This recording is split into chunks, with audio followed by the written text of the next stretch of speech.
കായംകുളം പെരിങ്ങാലയിൽ പോത്തിന് പേവിഷബാധയേറ്റതായി സംശയം. നഗരസഭ 14-ാം വാർഡ് ചാങ്ങേൽ വീട്ടിൽ സുരേഷ് എന്നയാളിന്റെ ഉടമസ്ഥതയിലുള്ള പോത്താണ് പേവിഷബാധയെന്ന് സംശയിക്കുന്ന ലക്ഷണങ്ങൾ പ്രകടിപ്പിച്ചത്. കായംകുളം പെരിങ്ങാലയിലാണ് പോത്തിന് പേവിഷബാധയേറ്റതായി സംശയമുയർന്നിരിക്കുന്നത്. ഇതുമായി ബന്ധപ്പെട്ട് അധികൃതർ സ്ഥലത്തെത്തുകയും പരിശോധന നടത്തുകയും ചെയ്തു.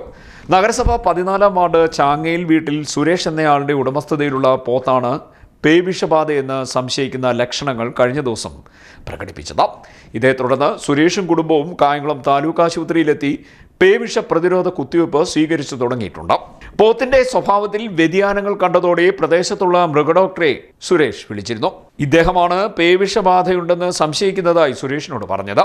വിവരമറിഞ്ഞ് സ്ഥലത്തെത്തിയ വാർഡ് കൗൺസിലർ അൻസാരി കോയിക്കിലേത്തിന്റെ നേതൃത്വത്തിൽ മുൻകരുതൽ നടപടികൾ അപ്പോൾ തന്നെ സ്വീകരിക്കുകയും ചെയ്തു. മൃഗസംരക്ഷണ വകുപ്പിൽ നിന്നും കായംകുളം നഗരസഭ ആരോഗ്യ വിഭാഗത്തിൽ നിന്നുമുള്ള നിർദ്ദേശപ്രകാരം പോത്തിനെ നിരീക്ഷിച്ചു വരികയാണെന്ന് വാർഡ് കൗൺസിലർ അൻസാരി കോയിക്കിലേത്ത് പറഞ്ഞു.